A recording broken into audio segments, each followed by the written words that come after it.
વિદ્યાર્થી મિત્રો, ચેપ્ટર 6 વિદ્યુત ચુંબકીય પ્રેરણ સ્વાધ્યાયનો છઠ્ઠો એક્ઝામ્પલ. 8 સેન્ટીમીટર ત્રિજ્યાના અને 20 આંટાવાળા ગૂંચળાને તેના ઉધ્વ વ્યાસને અનુલક્ષીને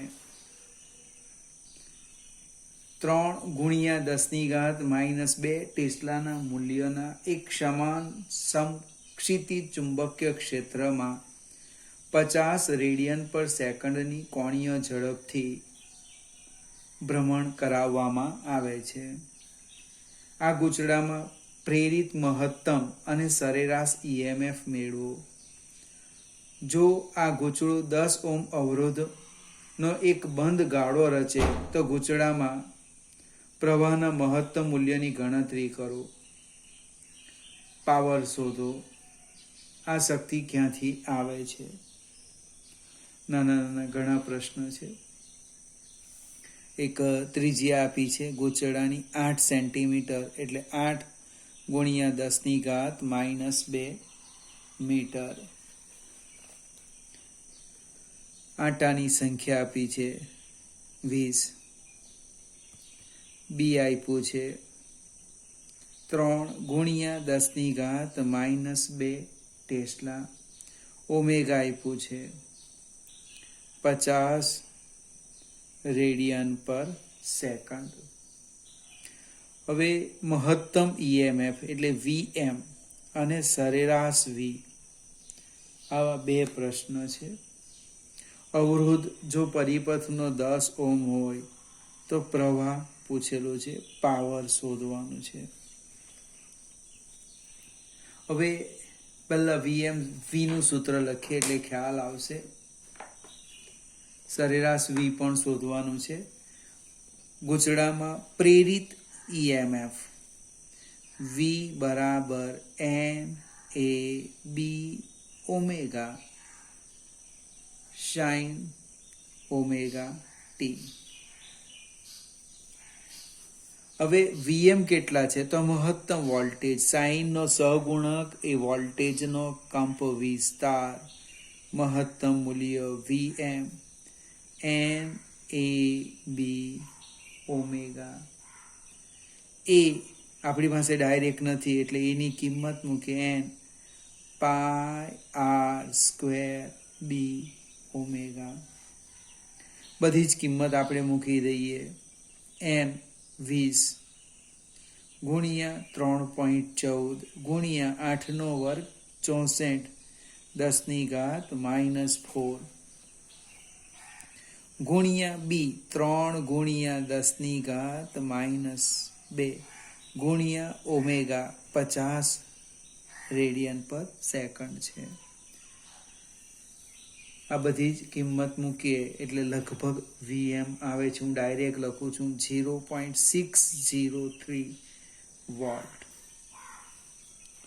હવે આ તો બરાબર પ્રશ્ન છે. VM શોધો તો મહત્તમ વોલ્ટેજ કોઈક મિત્રો ડાયરેક્ટ પણ લખે NAB ઓમેગા. પણ બીજો પ્રશ્ન છે સરેરાશ વોલ્ટેજ, મને V એવરેજ સરેરાશ વોલ્ટેજ. એક આવર્તકાળ પર સરેરાશ વોલ્ટેજ લખીએ 1/T 0 થી T V dt. Vમાં NAB omega અચળ છે ને બહાર કાઢી લઈએ ડાયરેક્ટ જ. NAB ઓમેગા બાય T સંકલન sin omega T into dt. સાઇનનું સંકલન માઇનસ કોસ થશે, સી વાળાનું વિકલન માઇનસ થાય અને સી વાળાનું સંકલન માઇનસ થાય એટલે NAB ઓમેગા બાય T. સાઇનનું થશે minus cos omega T by omega. ક્યાંથી ક્યાં સુધી? 0 થી T સુધી. આ એક ઓમેગા કેન્સલ થાય છે. Minus NAB by T cos જ્યાં ટી દેખાય ત્યાં ઉપલી સીમા ઓછા ટી દેખાય ત્યાં નીચલી સીમા. ઉપલી સીમા એટલે કેપિટલ ટી થશે. હવે ઓમેગા કેવી રીતે લખવાના? તો કે ઓમેગા બરાબર ટ્વાઇસ પાઈ બાય ટી. એનો અર્થ ઓમેગા ટી બરાબર ટ્વાઇસ પાઈ. ઓમેગા બરાબર twice pi by T. It means omega T બરાબર ટ્વાઇસ પાઈ. કિંમત મૂકીએ. સરેરાશ voltage N A B by T, આગળ માઇનસ છે, cos twice pi minus cos 0. કિંમત મૂકો 1 - 1 એટલે કેટલો આવે? 0 વોલ્ટ. વિધેય કોસ હોય કે સાઇન હોય, આપણે આના પછીના ચેપ્ટરમાં આવશે. એક આવર્તકાળ પર એનું સરેરાશ મૂલ્ય 0 થાય. હવે પછી તમને કોઈક આ સ્ટેપ સમજાવવાનું નથી. અને આ 0 થી ટી, સાઇનની જગ્યાએ કોસ લેવ તો પણ જવાબ 0 આવશે.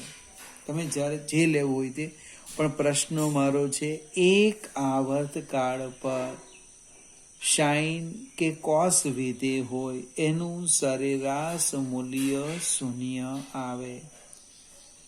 હવે જ્યારે જ્યારે સરેરાશની વાત આવશે ત્યારે આ એક પણ સ્ટેપ આપણે લખવાના નથી. જો સાઇન કે કોસ હોય તો ડાયરેક્ટ 0 મૂકી દેવાનું. એટલે તમારે આ જે સ્ટેપ છે એ એક વાર સમજી લેવાનું. અહીં એકવાર સાઇનની જગ્યાએ કોસ લખો અને સાબિતી આપજો. પછી તો આ omega T is equal to twice pi by T, એટલે ઓમેગા ટીની આપણે કિંમત મૂકી. કેટલી? Twice pi. Cos twice pi 1, cos 0 બી 1, 1 - 1 0 થઈ જાય. બીજો પ્રશ્ન છે કંઈક પ્રવાહનો છે. મહત્તમ પ્રવાહ IM, તો કે VM બાય R એટલે 0.603 ભાગ્યા 10 એટલે 0.0603 એમ્પિયર. ત્યાર પછીનો પ્રશ્ન છે પાવર. હવે એ જે પાવર છે એ હજુ આપણું શીખવાનું બાકી છે. એ આના પછીના ચેપ્ટરમાં આવે, છતાં અહીંયા લખી દઈએ. એ કેવી રીતે આવે? VM IM by 2. આપણને પાવર ખબર છે P = VI, તો અહીંયા VI ની જગ્યાએ VM IM લખ્યું ને પાછા છેદમાં 2 લખ્યું. એ ક્યાંથી આવે? અને એ આના પછીના ચેપ્ટરમાં ચર્ચા આવશે. એટલે આને આપણે બહુ મહત્વ હમણાં આપતા નથી. આ કિંમત VM અને IM ની મૂકું, 2 તો છે જ, સાદુરૂપ આપો, જે આવે એ આપણો જવાબ. 7મો એક્ઝામ્પલ.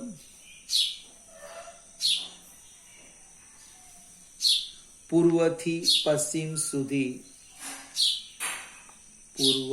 પશ્ચિમ સુધી વિસ્તરેલ 10 મીટર લંબાઈનો એક સમક્ષિતિજ સીધો તાર, એટલે આપણે લઈ લઈએ પૂર્વ પશ્ચિમ. આ એક તાર છે, પૂર્વ પશ્ચિમ આ તાર છે. એની લંબાઈ આપી છે 10 મીટર. સીધો તાર 5 મીટર પર સેકન્ડની ઝડપથી, વેગ પણ આપ્યો છે, 5 મીટર પર સેકન્ડની ઝડપથી પૃથ્વીના ચુંબકીય ક્ષેત્રના સમક્ષિતિજ ઘટક હોરિઝોન્ટલ કમ્પોનન્ટ BH 0.3 ગુણ્યા 10⁻⁻4 ટેસ્લાને લંબ નીચે પડે છે. એટલે આપણું BH આમ છે, આમ. અને તાર જે છે તે આમ પડે છે, આમ આમ આમ. તો પ્રેરિત EMF નું મૂલ્ય માંગ્યું છે. તો એ સરળ છે, લખી દઈએ આપણે. પ્રેરિત EMF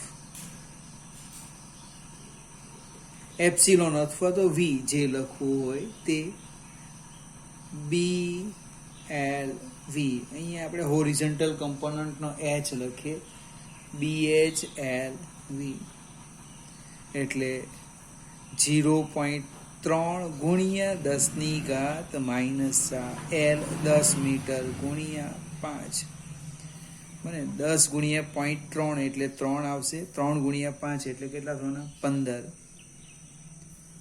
15 ગુણ્યા 10⁻⁻4 વોલ્ટ. પ્રશ્ન છે દિશાનો. હવે દિશા સમજાવું.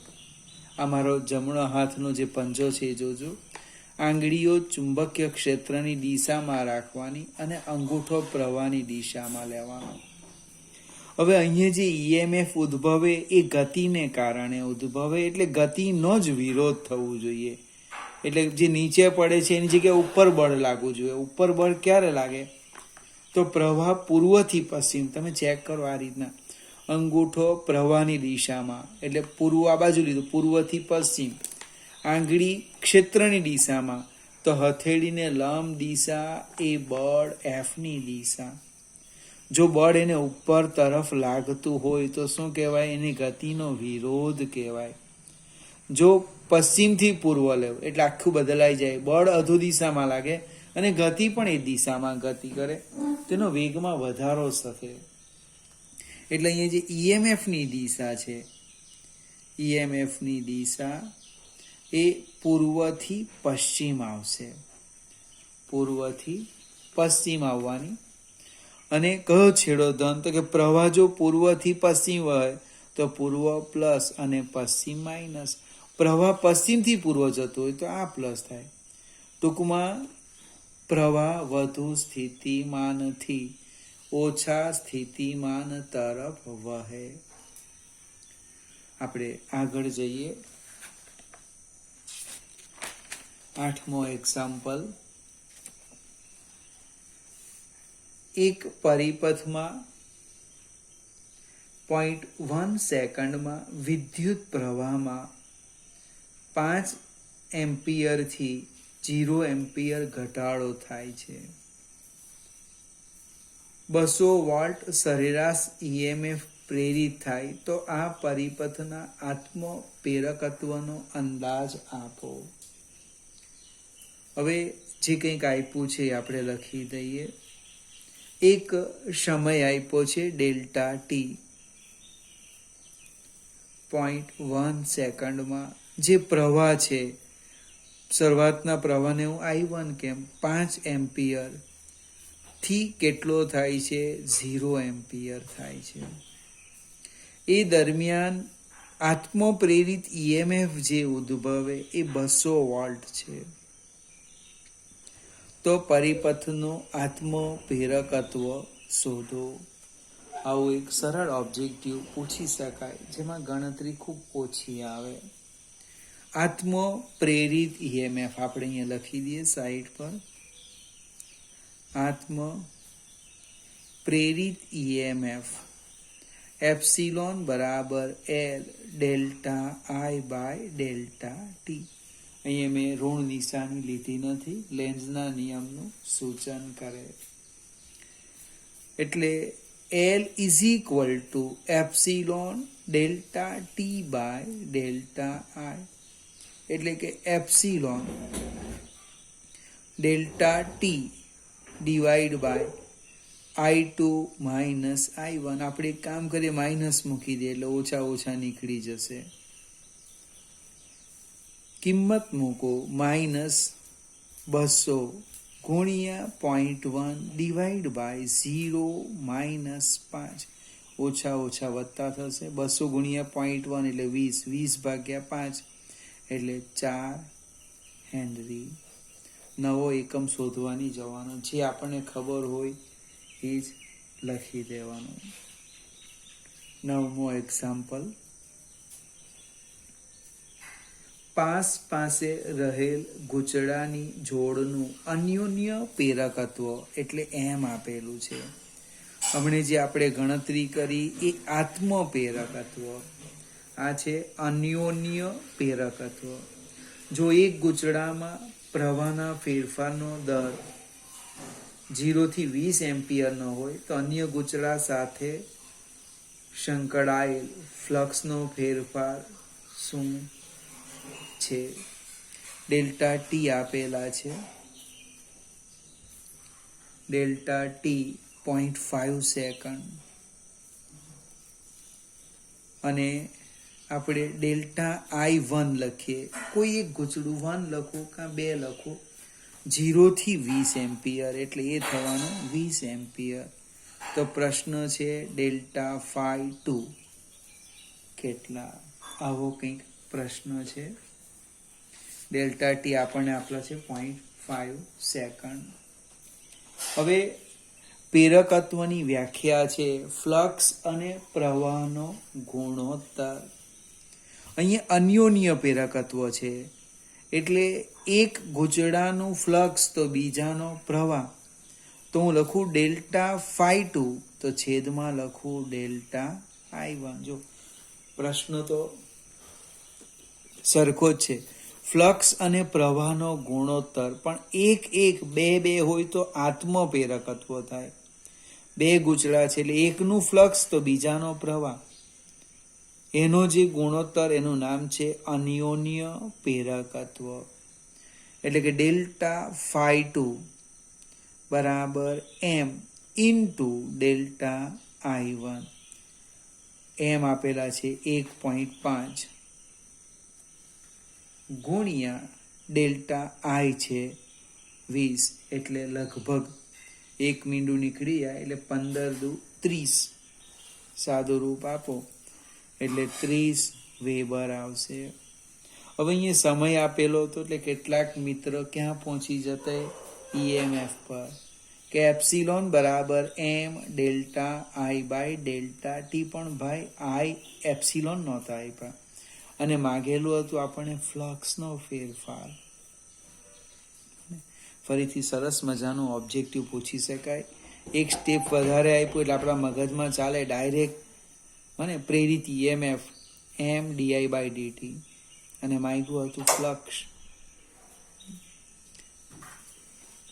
ચલો આ વિદ્યાર્થી મિત્રો, આપણે રવિવારે આ ચેપ્ટરના MCQની ટેસ્ટ છે એટલે થોડી તૈયારી કરતા રહેજો. સમય આપણે લગભગ 8:30 રાખીશું.